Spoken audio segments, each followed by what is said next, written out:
ГСП онлайн. Городские новости сейчас. Четверг, 18:00. Свято-Стефановский храм. Концерт в рамках фестиваля «Россия верою сильна». Уже четвертый по счету он собирает в небольшом актовом зале любителей духовной и патриотической музыки. Именно поэтому фестиваль объединяет под одной крышей церковных и светских музыкантов. Вместе выступают клиросные хоры и вокальные ансамбли Ухты и Сосногорска. Концерт открывает греческий гимн Богородицы в исполнении хора Свято-Стефановского храма.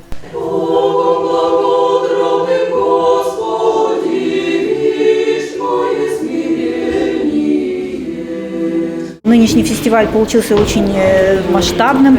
Он проходит 3 дня. Первый день вчера выступала Александра Невская лавра, хор Александра Невской лавры на большой сцене Дворца культуры. А сегодня мы принимаем церковные хоры Ухты и Сосногорска. 8-й международный фестиваль православной песни и духовной поэзии «Вера, надежда, любовь» прошел в столице нашей республики в октябре этого года. Немало первых мест и даже гран-при получили на нем ухтинцы.